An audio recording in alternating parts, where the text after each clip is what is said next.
I would get inspiration from YouTube-based designs and get excited for my own ideas for a base. I would hop on build server, wipe the island, and start building. 30 minutes goes by and I got nothing. Like really, I don't even have the footprint because I have wiped everything like 3 times already.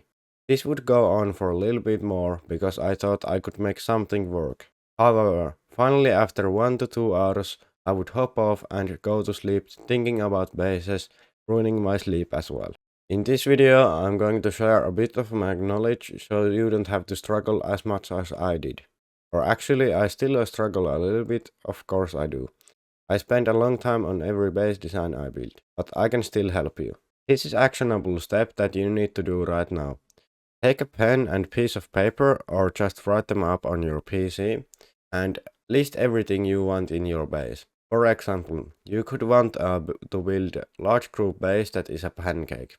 It would include bed ring, defense ring on top of that bed ring core, bunkers in the ring core, and roof shooting floor to cut costs. After you have list of the things you want in your base, take a look at YouTube to search for that type of a base. You might find one that suits your idea of a base like a little bit.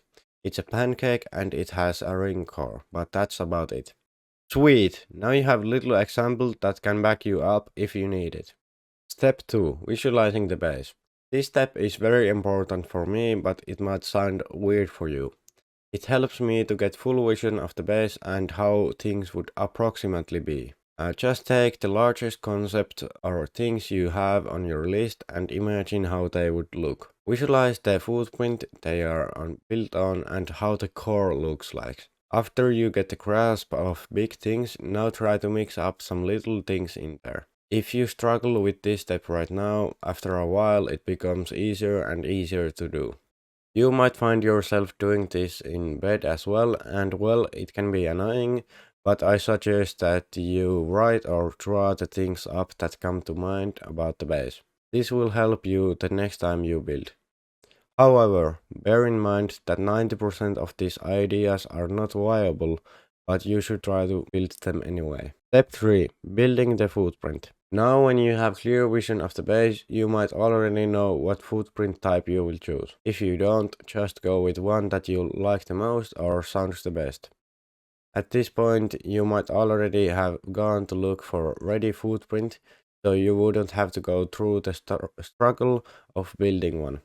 However, it's rare that you find perfect one right out the bat, and often you end up taking ones that might work. What I like to do is that I build my footprint fully myself. While ready footprint might work, I find building my own is better. So, how do you build one? Well, if you have no idea if you want to build an egg or a circle or even Dorito, that's the first thing you need to figure out. I have a video that explains them briefly, so you want to check it out. After that, you need to expand it. In larger bases, you usually want to wall stack, especially if you want to have bunkers. Now, for example, when I want to have ring to this base, I need to lay it out and see if it works. So the ring would go approximately through this route here, like this, and I would have bunkers here and mobility chutes here. So this is how I would build the footprint, and I would have entrance here and here also. Anything you have visualized earlier, now visualize those things on the footprint. The footprint won't probably be perfect straight away, but it's fine since you can make adjustments later on. What comes to shooting floor and its foundations, I'll keep my eyes open for possible offset peaks and spots for freehand or wide gap peaks. For example, I have offset peaks here.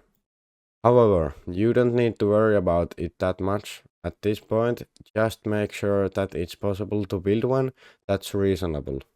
Step 4. Starting to build the base. This is the step you have waited for. Firstly, you need to lay out the largest concepts or things you had on your list. Just build roughly there so you can see if it's even possible to build them. This also includes now mobility and entrances, since they are very important. After you got everything laid out, fill up the extra space that you got if you have any.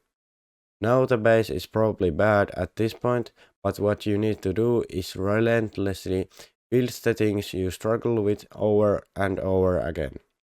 If your problem is core, for example, wipe the core fully and try again. You don't want to wipe it fully all the time, but it gives you space to be creative and try something new that you didn't already. Now you can also take a look at your inspiration base and see what has been done there. You just need to play around for a long time with every aspect of the base if you want it to be good. And here's some progress I went through with the master's base. This is the first time I built the roof for this base, and this is last time, so when I got masters or built the perfect base. Here's the first one as here, and then I just went through some progress here. This is not the final product, but I don't have a picture of it here. Step 5. Finishing the base. At some point you might have finished the product, but here's the catch. You need to get feedback if you haven't already. Now, you will need to build your base almost fully over, but trust me, it's worth it. With good feedback, you make good bases, but you probably don't get good feedback. Not to insult you, but it's probably true if you don't have some friend to give good feedback. Now, here's how to have chances to get good feedback.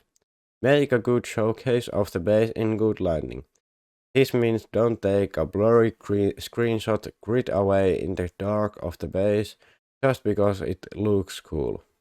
After you got good showcase, post it somewhere and ask specific questions about the base. For example, how can I improve my open core and it speaks? After you have gotten the feedback, build the same base again. Just wipe it to the foundations, maybe make adjustments to the footprint and start over. Build it again, but make changes. If you continue doing this for a long time, you will literally have a perfect base. Like, there's no way you don't. If you improve it every time you build it over, it's gonna get a lot better, trust me. And I have a bonus tip for you. I made checklist that you can use for every aspect of the base. Not every part of it applies to everything, but you probably realize if it applies. Does it have good mobility in and out? Does it have enough boxes or beds? Does it block threads or peaking angles? Does it have good angles? Does it have good stability? Does it have a near perfect or perfect thread coverage? And is it worth the cost? I will put these tips in the description.